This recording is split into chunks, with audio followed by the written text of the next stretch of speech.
À cause de la paresse, j'ai vu des foyers qui se sont gâtés. La femme a seulement eu la paresse de pouvoir se lever tôt pour préparer et donner à son mari. À cause de la paresse, j'ai vu des foyers se détruire. La femme, pour mélanger la banane, n'a pas rincé la banane et a dit que non, même la chaleur de la mamie là va tuer les microbes. Et son mari a mangé, a croqué le sable. Crac! Et comme dehors, il y a aussi d'autres paresseuses qui portent le caleçon et que quand il mange, il masse un peu ton dos. L'homme de tout est parti dehors, non? Et on a dit que on a mis mon mari dans la bouteille à cause de la paresse. La paresse, c'est la chose la plus terrible qui peut arriver à l'espèce humaine. La Bible dit, paresseux, jusqu'à quand resteras-tu couché? Quand te réveilleras-tu de ton sommeil? La Bible affirme un peu de sommeil, un peu d'assoupissement, un peu croiser les bras pour dormir et la pauvreté va te surprendre comme un voleur et la faim comme un braqueur. Notons une chose ici, c'est que la Bible ne dit pas qu'un peu de sorcellerie. Parce que plusieurs, quand tu as réalisé quelque chose, on dit seulement quoi, il est entré dans la sorcellerie. Mais ici la Bible dit que c'est un peu de sommeil, un peu d'assoupissement, un peu croiser les bras pour dormir et la pauvreté va te surprendre. Et la disette comme un bandit. La chose qui bouscule les gens à être pauvres, excessivement pauvres, c'est la paresse. Je ne connais pas ce que c'est que la paresse, mais je sais qu'il y a plusieurs activités au Cameroun que c'est la paresse qui a créé. Il y a beaucoup de pasteurs ici dehors que c'est la paresse qui les a consacrés. La paresse n'a jamais écrit un livre, mais à cause de la paresse, j'ai vu des voitures faire l'accident parce que le chauffeur avait eu la paresse de se lever le matin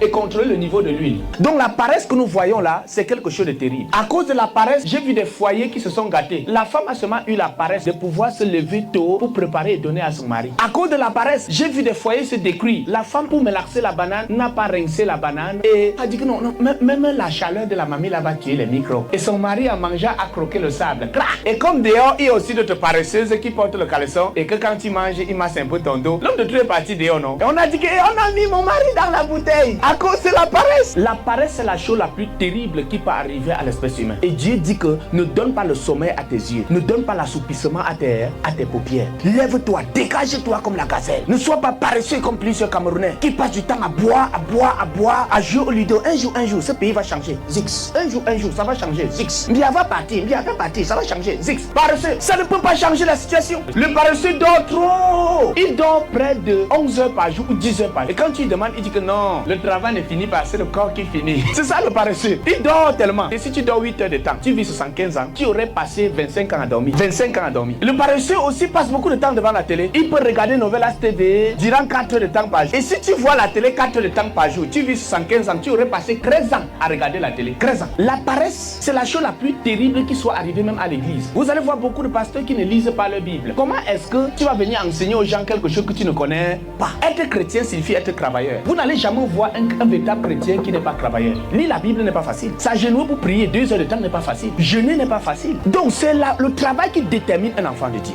Le paresseux, c'est le radio-trottoir de la ville. Il bavarde trop. Il va nous dire ce qui s'est passé à Lubudi. Le paresseux se balade partout. Il a mangé la patte du chien. Quand il arrive même chez les gens, on lui dit que la mamie de ta mère est vexée. Ça ne lui dérange pas. Hein. Il s'assoit, il attend la nourriture. Le paresseux est sale. Il est sale. Sa maison est sale. Le lit est saccagé. La chambre de la paresseuse est terrible. Quand tu entres, c'est la toile d'araignée qui t'arrête ici. La moisissure t'arrête ici. Les chaussures sentent au pot, l'odeur tue même les moustiques. Oui, c'est ça le paresseux. Il est excessivement sale. Et quand tu es sale, tu ressembles à Satan. Le nom de Satan, c'est Satanas, Diabolos, qui veut dire le père des mouches, le père des chenilles. C'est pourquoi tous ceux qui adorent Satan, ils sont sales. Pas un peu chez les sorciers. Tu vas voir les rats pourris qu'on a séchés. Tu pars chez le marabout, il te lave, il dit tu fais 3 jours sans te laver. Tu marches, la mouche te dit bonjour. Donc, quand tu es sale, tu ressembles à Satan. C'est Satan qui est sale et c'est les paresseux qui sont sales. Le paresseux mange plus qu'il ne travaille. Il a le tonneau dans son ventre. Il a le tonneau dans son ventre. Il mange plus qu'il ne travaille. Comment se fait-il que tu as 34 ans comme moi? Je travaille plus que toi. Et toi, tu manges plus que moi. Ça s'explique comment? Mais ça, c'est le paresseux. Il mange jusqu'à manger sa propre vie dans son ventre. Vous allez les voir, ils ont rempli la maison. Si tu as une femme paresseuse, tu vas voir. Quand elle s'assoit, elle ne bouge plus. Hein. Junior, oui maman. Donne-moi la chaise ici. Junior, oui maman. Donne-moi la queue ici. Junior, oui maman. J'ai enlevé mes chaises. Junior, oui maman. Fais ceci. Ils remplissent la maison. Et quand il marche un peu deux pas, il respire comme le porc. Je peux mourir, hein. Je peux mourir. Dieu n'a pas fabriqué le corps si de manière que ça reste comme ça sans travailler. Non, ça va s'atrophier. Si tu restes un mois sans utiliser ta main, attache-la comme ça. Même quand tu vas détacher, ça ne peut plus fonctionner. Parce que Dieu veut que tu travailles. Mais aujourd'hui, c'est chaise roulante, rad, voiture, rad, ascenseur, rad. Bientôt, on va voir des gens assis comme ça, atrophiés, avec des têtes grosses comme la lui. À cause de la paresse. Le paresseux, lui, il mange plus qu'il ne travaille. Il mange. Et c'est comme ça qu'ils ont ce qu'on appelle la surcharge pondérale. Ils remplissent pousse la maison. Et parfois, quand il dit de faire sport, non, il dit que non. Même comme je marche là, ce n'est pas déjà ma part de sport. C'est dans ma part de sport. Même rien qu'ici à la maison, comme je balaye un peu le sol là, c'est ma part de sport. Ça ne doit pas être comme ça. Apprends à te dégager. Apprends à travailler. Parce que le travail donne la santé. Le travail donne la valeur. Autre caractéristique du paresseux, c'est que le paresseux se justifie toujours. Il a toujours des arguments pour se justifier. Si la maison est sale, elle va te dire que c'est parce que les étrangers sont venus à la maison. Je n'ai pas eu le temps pour nettoyer. Si le sol est sale, elle va dire que c'est parce que la maison est très grande. Je ne pouvais pas laver tout ça, ce ne suis pas ta domestique. Quand elle trempe les habits, c'est quand les mouches commencent déjà à dire que oh tu es où avant qu'elle se lève pour laver. Et le genre de laver l'habit là, ce n'est pas l'habit qui est propre. Quand elle tape sur ça, elle jette sur le toit. Elle dit même le soleil va rendre ça plus clair. Et vous allez voir le mari des paresseux, l'homme d'autrui parfois quand on court, lui aussi il veut un peu courir. S'il fait un mouvement là, c'est le choc qui fait parce que sa femme était paresseuse et a préparé son habit dans l'eau durant des semaines. C'est-à-dire a trempé durant des semaines et ça a pourri. Et regarde ton voisin dit yo. Paresseux bavarde trop. Il dit qu'il a fait ce qu'il n'a jamais même pensé. Il se tape parfois la poitrine. C'est nous sommes les doyens. Rien ne peut passer par nous. Ils sont des perroquets. Vous savez que le perroquet bavarde trop. Il ne vole pas loin. C'est l'animal qui vole pas, mais il bavarde trop. Pourtant les aigles sont silencieux. Ils vont en hauteur. Ils puissent dans les hauteurs. Ils sont silencieux. On reconnaît ce qu'ils font par les actes et non par la parole. Ils ne construisent pas les étages avec la bouche, mais ils posent des actions concrètes. C'est la paresse qui a consacré certains pasteurs. Vous voyez le pasteur qui se couche, il dort, il se lève, il dit Dieu me dit de te dire que va voler même l'habit de ton mari, va voler l'argent de ton mari, tu viens ici, je déclare une parole prophétique et quelque chose se passe. Dis à ton voisin, yo.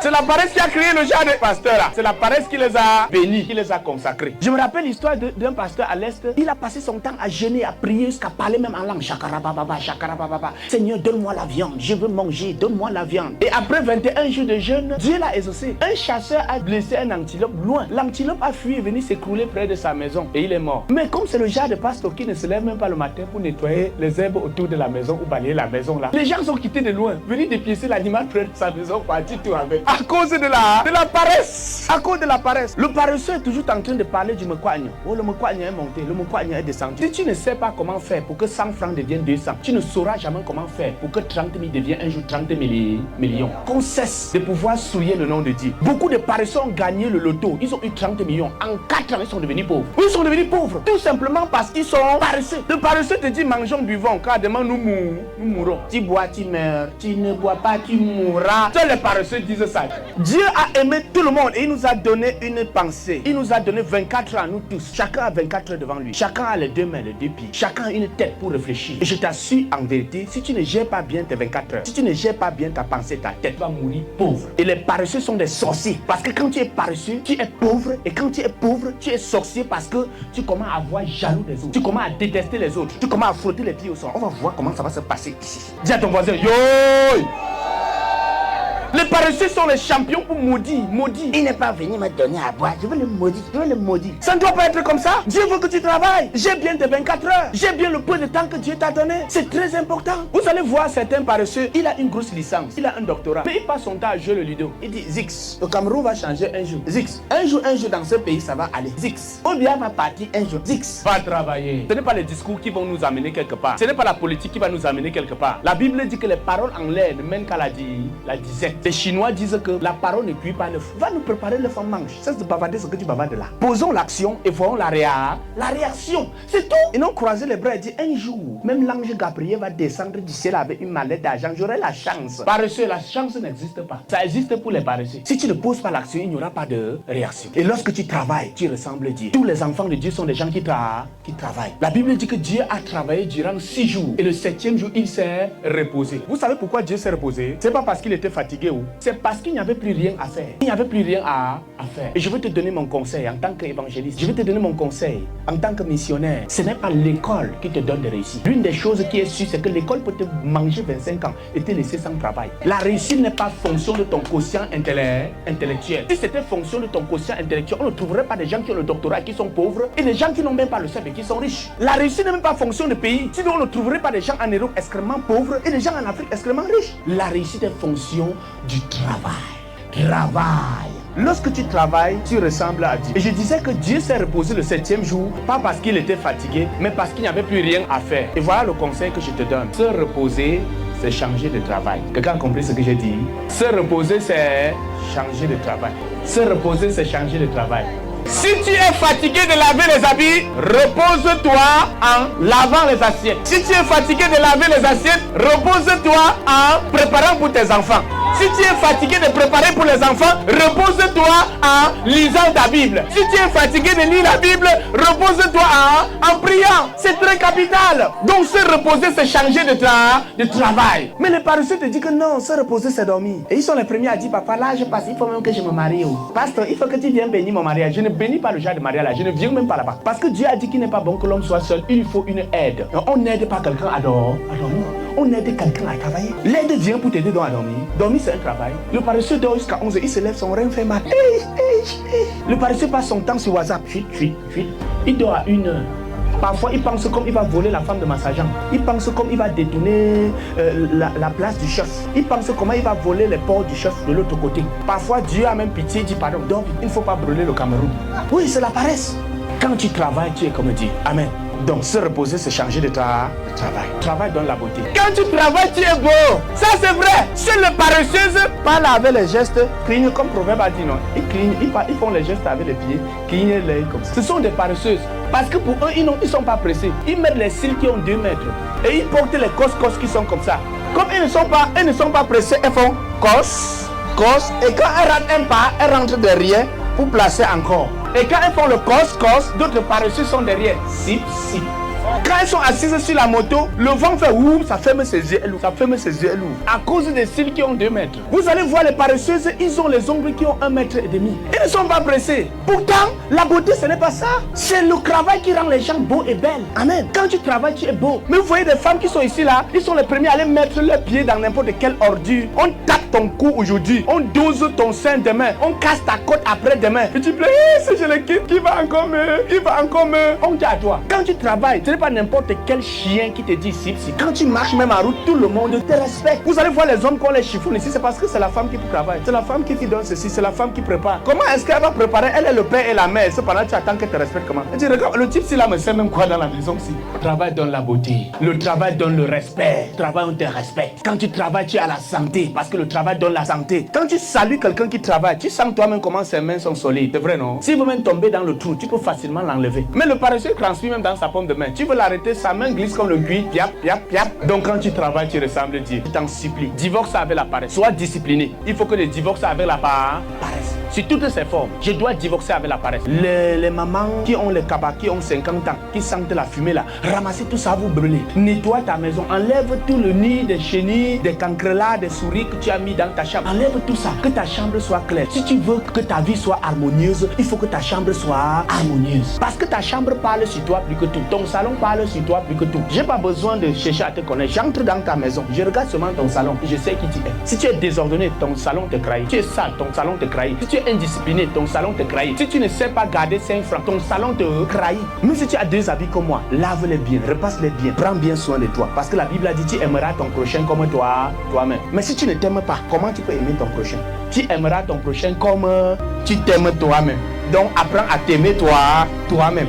Et celui qui dit qu'il s'aime soi-même, est-ce qu'il porte n'importe quoi? Est-ce qu'il mange n'importe quoi? Mais tu dis au paresseux que tu bois quoi? Il prend aussi sa part que la boisson qui va le tuer. Il dit je bois tombeau. Ce qui va le tuer.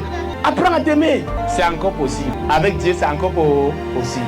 Cesse de dire que tu vas gêner et prier et ça va quitter du ciel pour tomber sur le mensonge. Cesse d'aller donner ton argent dans les églises et voir les prophètes dire je t'éclare, je t'éclaire. C'est le mensonge.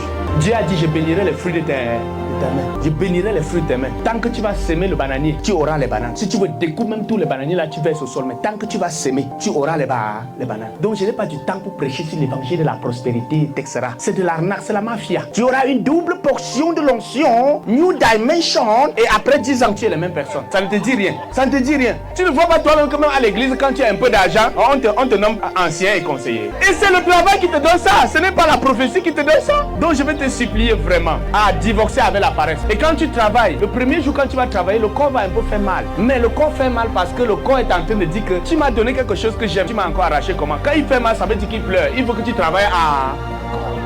Et plus tu vas travailler, plus ça va devenir un modèle comportemental. Et je t'assure, le travail c'est quelque chose de formidable. Quand tu travailles, tu es heureux. Quand tu travailles, tu es affermi. Il faut aimer le travail. Si tu travailles, Dieu va bénir les fruits de tes mains. Tu ne dois pas rester chez toi et l'argent va venir te raconter. C'est faux. Tu n'iras pas te laver au village et l'argent vient te raconter. C'est faux. Le marabout te dit qu'il va changer ta vie. Tu regardes toi-même sa maison. C'est avant ma préparé. Tu regardes même ses enfants. Ils sont pauvres jusqu'à sa paix. Et il dit qu'il va changer ta vie. Dis à ton voisin, yo. Donc je vais vraiment te supplier. Pour ceux-là qui veulent la bénédiction, apprenez à honorer ton père et ta mère. Honore ton père et ta...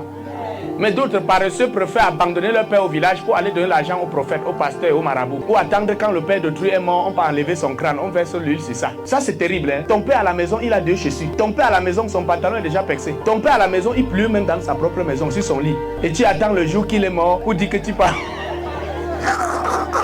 Que le Seigneur te bénisse. Donc je vais supplier quelqu'un en ce jour de prier pour son enfant, de prier pour sa fille, de prier pour son fils, de prier que Dieu dans sa grâce aide ton enfant à divorcer avec la paresse. Parce que ta vie est comptée. Tout le monde a un but sur la terre. Chacun ne doit pas vivre très longtemps comme d'autres y en pensent. L'âge là c'est trompeur. Hein. Si Dieu t'a envoyé de vivre 33 ans comme Jésus, si tu as déjà 28 ans, sache que tu es trop vieux pour mourir. Il y a d'autres que Dieu a envoyé sur la terre pour vivre 80 ans, 90 ans. Mais d'autres que Dieu a envoyé sur la terre pour vivre seulement 34 ans comme Jésus. Mais l'autre gens dit que non, je suis jeune. C'est l'âge qui manque. L'âge là est trompeur. Chaque personne sur cette terre a une durée de vie déterminée. Et c'est unique pour chacun. En fonction de ce que Dieu t'a envoyé sur la terre pour faire. Alors baisse la tête et parle à Dieu. Pense à ton enfant délinquant. Pense à ta situation qui ne marche pas. Et supplie le Seigneur de pouvoir te visiter. Demande pardon à Dieu pour toutes les fois où, par ta paresse, tu as mis tes enfants mal à l'aise. Tu as poussé tes enfants à aller dehors. Demande pardon à Dieu de ce que par ta paresse, tu n'as pas pris soin de ton mari. Tu n'as pas préparé le repas à temps. Et l'homme d'autrui, sa santé s'est détruite. Demande pardon à Dieu pour le fait que par ta paresse, tu as passé plus de temps dehors. Et c'est la télé qui a éduqué tes enfants. C'est Facebook qui a éduqué tes enfants. Tes enfants ne savent pas parler le boulot. Ils ne savent pas parler le patois. Demande pardon à Dieu pour tout cela. Demande à Dieu la sagesse pour pouvoir éduquer tes enfants, pour pouvoir rattraper le temps perdu. Ne dis pas que tu es déjà vieux. Dieu en est capable de faire que tu fasses en 2 ans ce qu'il aurait fallu 15 ans pour faire. Demande pardon à Dieu pour tous les fois où à cause de ta paresse, tu t'es négligé, tu t'es pas rendu belle, tu ne t'es pas lavé très bien. Et l'homme de ta vie est passé à côté de toi parce qu'on n'épouse pas la saleté. Demande pardon à Dieu pour tous les fois où à cause de ta paresse, tu as commencé un travail et tu as abandonné. Tu as commencé un petit business et tu voulais que ça change tout d'un coup, sans savoir que même le maïs, quand tu sèmes, il faut 3 mois pour récolter. Demande pardon à Dieu pour ton manque de patience. Demande pardon à Dieu. Demande pardon à Dieu pour tous les fois où à cause de ta paresse, tu es devenu voleur. Tu as passé ton temps à faire ce qu'on appelle que l'avantage de servir, à tirer dans les caisses de l'État, à voler, à rendre mal la justice. On t'a corrompu avec 100 000, avec une chèvre, avec un porc, et tu as donné tort à celui qui avait raison. Demande pardon à Dieu parce que c'est une semence de méchanceté, de pauvreté, de malédiction que tu as semé dans ta vie et dans celle de tes enfants. Demande pardon à Dieu de ce que tu as perdu autant de temps à regarder la télé au lieu de poursuivre ton objectif. Et qu'en ce jour que le Seigneur t'accorde la grâce de pouvoir racheter le temps perdu. Il a dit, je remplacerai les années dévorées par la paresse. Je vais remplacer les années mangées par la sorcellerie. Dieu t'accorde cette grâce.